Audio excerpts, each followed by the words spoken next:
Trevor Overton and his wife were on board the Diamond Princess. They were among the 180 Australians and 6 New Zealanders on board the Qantas charter flight to Darwin. Whilst the New Zealanders have now boarded another flight to Whenuapai, Trevor told me he and the Australian passengers were staying put in Darwin for another 14 days. I am in my room, which is a single man's quarter in the Howard Springs mining compound. It was a camp that was built quite some years ago for employees of a mining company or engineering company that had a large project up here in the Northern Territory. The camp's been abandoned for many years and was handed over, I believe, to the Northern Territory to do with as they see fit. And being as it's an extremely well sorted out camp, they've opened it up for evacuees from both Wuhan and from us from the Diamond Princess. What was the flight like? Were you all sat together? Where were the air stewards? Give us a bit of an overview. Okay, the flight was interesting because we were taken off of the Diamond Princess in small groups. We were processed just outside on the pier where they took away our passports, which was fine because the passport belongs to the Australian government anyway.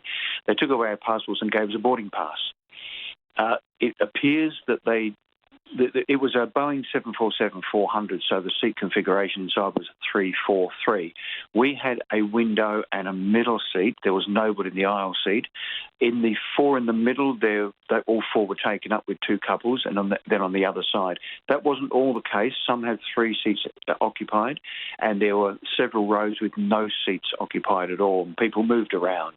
But we were told to sit in our assigned seats initially. The stewards, the air crew themselves were, we understand, volunteers, in as much as I'm sure they volunteered to do this duty, not volunteers for free, I'm sure.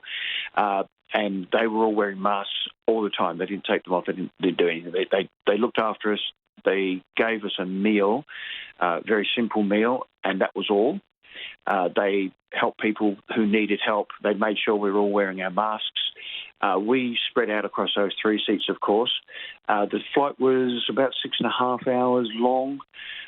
Other people moved around. There was nobody playing up. There was nobody who was upset or angry or making a fool of themselves. Everybody was understanding of the necessity for the trip. How was the crew dressed? The crew were dressed in their uniforms, and then they had some of them had the disposal coveralls over the top, like an apron thingo. But the crew weren't overly dressed. They had their masks on, and that's about it, and gloves. But there were a lot of Australian officials on board, from border security, from immigration, from a lot of medical people as well, an awful lot of doctors and medical support staff. And they were all dolled up in these lovely yellow apron thingos, wearing gloves, masks, some of them wearing hats as well.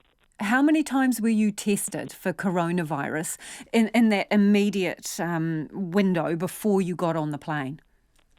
We were tested the day before to approve us for flight. Then on the day that we left, yesterday, we were tested again. We were tested as we got off. We were tested once on the plane, and then we were tested again at the airport before we put on the bus. And what is that? What form does the test take? The first one was 2 medical people came to our cabin. They asked a bunch of questions. I'm sure they did a visual assessment as well. They took temperatures using one of those thermometers you put in your ear.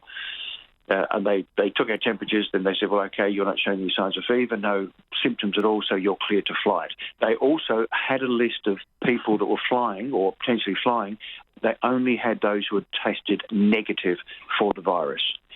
So anybody who had tested positive for the virus was not allowed to board. So did you see the people who were, in essence, rejected for the flight? Do you know who they are or how they reacted? No idea, but we do understand that people who were tested positive, they got a form slipped under their door. Outside of each of the cabin doors on the ship, there's a little shelf, I suppose, where news, information sheets, documents were put, and we put our menus for the next days and so on.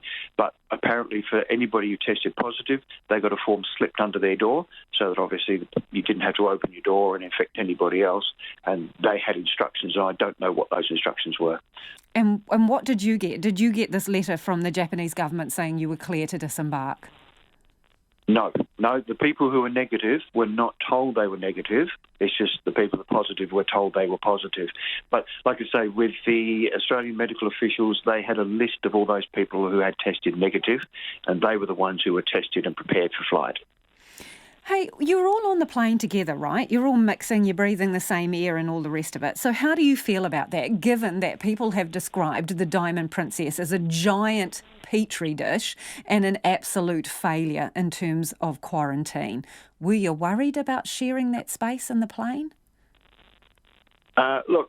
When it was determined that we would have to spend another 14 days here in quarantine, I was and still am quite angry about it.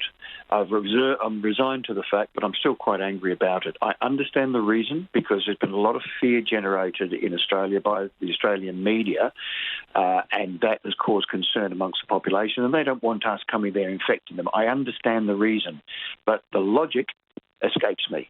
Because like you say, we were on the ship, and I don't know that I would say that the quarantine failed, because there were 3,700 people on the ship and only 450 positives.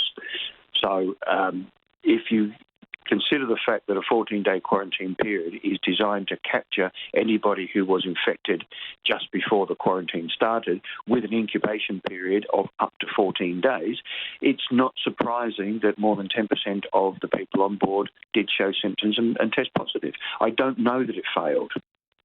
But the fact is there weren't any positive cases reducing. We had one 24-hour period where there were no new positives, and then the next day there was like 99. So at the end of the 14 days, there were still people proving positive, testing positive, and that may mean that the quarantine was failing, or it may mean the incubation period was even longer. And that's Trevor Overton, who was one of the passengers on that Qantas evacuation flight, taking passengers from the Diamond Princess in the first instance to Darwin.